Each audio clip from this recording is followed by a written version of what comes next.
जय मैया की। आप सभी का अपने इस चैनल पे बहुत बहुत स्वागत है। आज की इस वीडियो में मैं आप सभी को बताने जा रहा हूँ कुल देवी और देवता की साधना किस प्रकार करें अपने घर में, और कुल देवी देवता की साधना करने से आपको क्या लाभ प्राप्त होगा। सबसे पहले ज़रूरी बात है, अहम बात है कि कुल देवी देवता होते कौन हैं। कुल देवी देवता वह देवी देवता होते हैं जो आपके पितरों, जो कुल पूजित देवी देवता होते हैं, जिन्हें आपके पितरों ने उनकी स्थापना आदि स्थान बनाया होता है और एक जगह पे उनको स्थान दिया होता है कि हम इस प्रकार से आपकी वार्षिक जो होती है पूजा पाठ आदि करेंगे।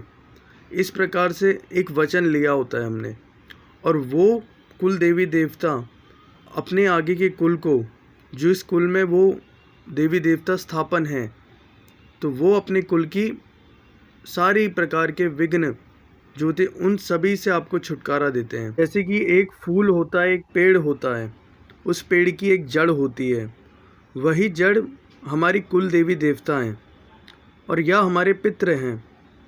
और वही जड़ को यदि हम काट देते हैं तो हम कहीं के नहीं रहते, वो पेड़ सड़ जाता है, खराब हो जाता है। उसी प्रकार से हमारे कुल देवी देवता भी हैं, जिनको हम जितना जड़ में, पेड़ में अगर पानी डालेंगे तो कोई फ़र्क नहीं पड़ता, यदि उसकी जड़ में पानी डाला जाता है तो हर प्रकार से वो पेड़ जो है खिलता है, बड़ा होता है। इसी प्रकार से कुल देवी देवता हैं हमारे। जितना हम उनकी पूजा पाठ आदि, उनके कार्यों में ध्यान लगाते हैं, उनको प्रसन्न करते हैं, उसी प्रकार से हमारे घर में सुख और छाया उनकी बनी रहती है। और दुर्घटना जैसी, आपातकाल, मृत्यु, ये सारी चीज़ें नहीं बनती उस घर में।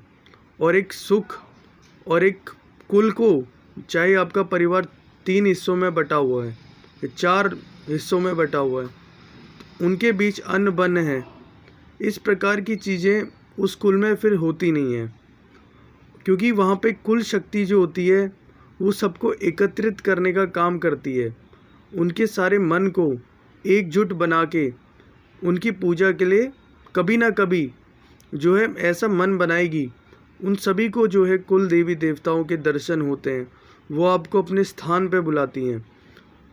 क्योंकि आप उन शक्तियों को भूल चुके होते हो, उन शक्तियों को स्मरण नहीं करते हो, तो वह शक्ति जो होती है वो स्वयं आपको जो है स्मरण करने लग जाती है। और ऐसी चीज़ होने पे जब कुल देवी रुष्ट हो जाती है, देवता रुष्ट हो जाते हैं, तो उसके पश्चात बहुत सारी चीज़ें, दुर्घटनाएं का आपका सामना करना पड़ जाता है अपने घर में। कईयों की स्थिति जो होती है, स्वास्थ्य की स्थिति, वो बहुत ज़्यादा बिगड़ने लग जाती है। आजकल के समय में बीपी शुगर की प्रॉब्लम हो रही है, टेंशन की वजह से हो रही है, आपका मन बहुत ज़्यादा भटक रहा है। ये सभी प्रकार की चीज़ें, ये सब चीज़ें जो होती हैं कुल देवी देवताओं से जुड़ी होती हैं। और कई ऐसी बीमारियां होने लग जाती हैं जो कि डॉक्टरों के हाथों में भी नहीं आती है, और वह स्वयं भी नहीं समझ पाते कि इस व्यक्ति को क्या समस्या है, क्योंकि वो समस्या आपकी देवी देवताओं से जुड़ी हुई है, आपके घर की देवी देवताओं से जुड़ी हुई है। चलिए अब जानते हैं कि कुल देवी देवता की साधना कैसे करें। कुल देवी देवता की साधना के लिए संकल्प लेने की भी बहुत महत्वपूर्ण आवश्यकता होती है। संकल्प लेने से वह कार्य हमारा बीच में नहीं रुकता है और वो पूर्ण कार्य हो जाता है। इसी प्रकार से संकल्प लेने की विद्या क्या है, संकल्प किस प्रकार से लिया जाता है। संकल्प एक छोटी चुनरी आप लेंगे, बहुत आसान तरीका बताऊंगा। छोटी चुनरी आप लेंगे, सुपारी लेंगे, अशत के चावल और कच्ची हल्दी लेंगे। 7 दिन की कर रहे हो, 21 दिन की कर रहे हो, तो एक संकल्प बनाएंगे, एक वचन बनाएंगे कि 7 दिन तक मैं इस देवी देवता की, अपने कुल की साधना करूंगा। इसके पश्चात आपने करना क्या है, नारियल ले लेने हैं। एक नारियल आप लेंगे, उस नारियल को पूर्णतः आप लाल सिंदूर से रंग देंगे, और उसके पश्चात एक रोली लेंगे।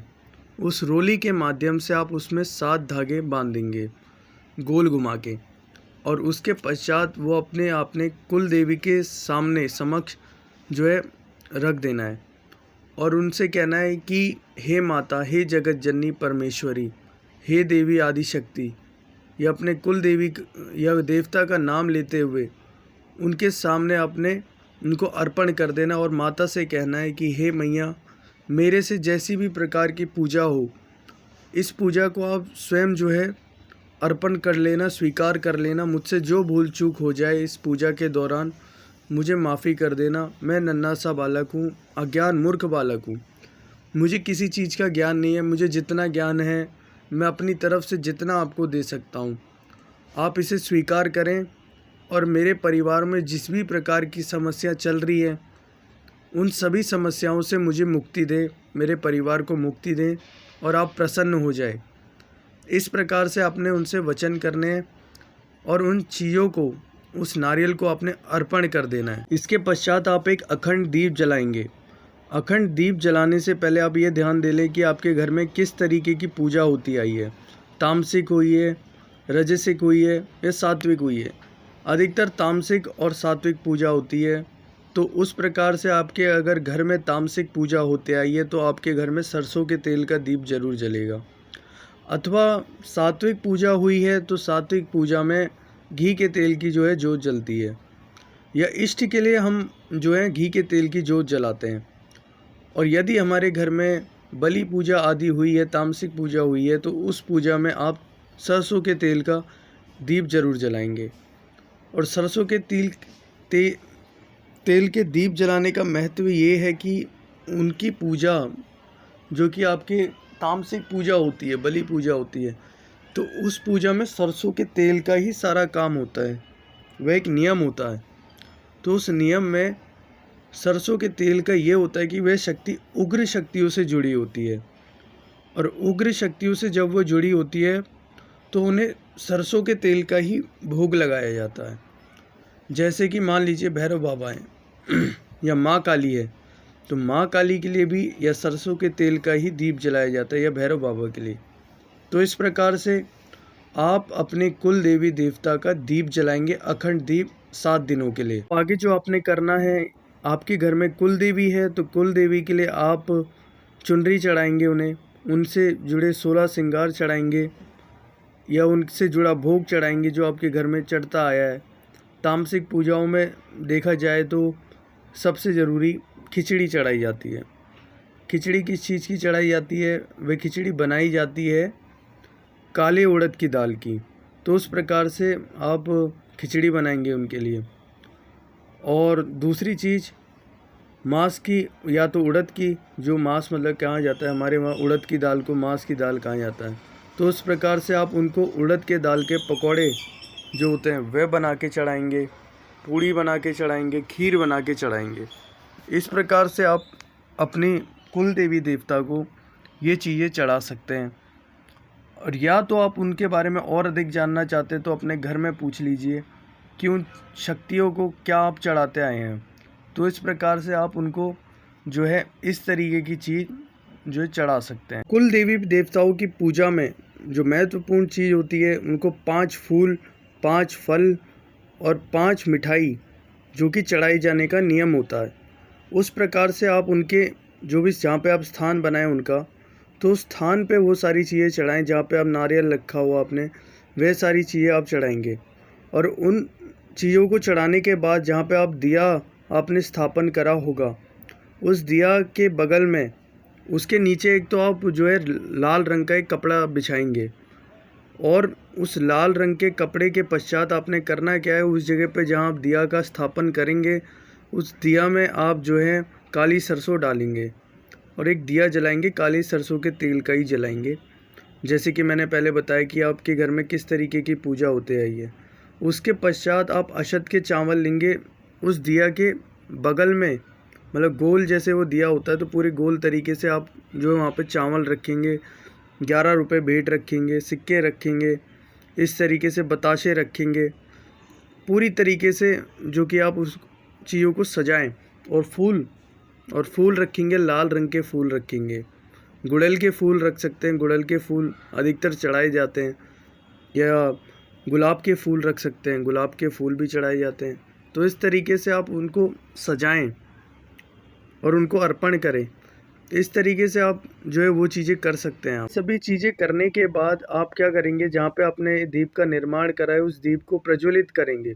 दीप को प्रज्वलित करने के बाद आप अपने घर में जिस भी आपने व्यक्ति को गुरु बनाया है, तो उस गुरु की पूजा करेंगे। उनके चित्रण आप रख सकते हैं, तो उस चित्रण की आप पूजा करेंगे। उसके पश्चात श्री गणेश की पूजा करेंगे। और जो आपने दीप का निर्माण करा है, जहाँ पे आपकी कुल देवी देवताओं का स्थान है या आपने अपने घर में उनका स्थान बना लिया है अब, तो उस स्थान पे जो भी आपने तस्वीर आदि आप रख सकते हैं अपने कुल देवी देवता की। उस तस्वीर के पश्चात रखने के पश्चात उस तस्वीर की पूजा करेंगे, क्योंकि माता पिता गुरु देवता होते हैं, ठीक है। उसी प्रकार से माता पिता गुरु देवता अथवा जो भी पंच नाम देवता हैं और 33 कोटि 33 नाम देवता हैं, तो इन सभी का स्थान जो है वहाँ पे आप विराजमान, उन सभी को आप आदेश लगाएंगे, जो है उनका आवाहन लगाएंगे इस प्रकार से। और उनका आवाहन लगाने के पश्चात श्री गणेश की जैसे मैंने पूजा बताई, गुरु की पूजा बताई और कुल देवी देवता की पूजा बताई, और फिर उसके पश्चात आप अपनी कुल देवी देवता की पूजा को इस प्रकार से साधना को आरंभ कर सकते हैं। इसके पश्चात आप धूप आदि अगरबत्ती चढ़ाएंगे। अगरबत्ती कैसे चढ़ाएंगे? अगरबत्ती आप 7 अगरबत्ती जलाएंगे। 7 अगरबत्ती आप अपने कुल देवी देवता के लिए, 7 जो है गणेश जी के लिए और 7 जो है गुरु जी के लिए, इस प्रकार से जो है उनके लिए 7-7 अगरबत्तियों का जलाएंगे। और धूप जलाएंगे तो गुग्गल की धूप जलाएंगे, क्योंकि गुग्गल की धूप जो है हवन आदि सामग्री में जो है बहुत ज़्यादा यूज़ करी जाती है। और इस प्रकार से जो कि आप जो है धूप आदि अपने कुल देवी देवताओं को चढ़ाएंगे। के पश्चात आप एक आसन का निर्माण जरूर करेंगे। आसन का निर्माण आप किस प्रकार से कर सकते हैं? एक रतन कमल आसन होता है या एक लाल आसन, कोई सा भी आसन आप ले सकते हैं, ठीक है। जो आपके देवता से संबंधित या देवी से संबंधित आसन हो, उस आसन को आप जो है जागृत करेंगे, उस आसन की आप पूजा करेंगे। उस आसन पे आप अपने देवी देवताओं को बुलाएंगे और उस आसन पे जागृत कैसे करेंगे? आसन को जागृत करने के लिए उस आसन पे थोड़े अक्षत के चावल रखेंगे, थोड़ी भेंट रखेंगे।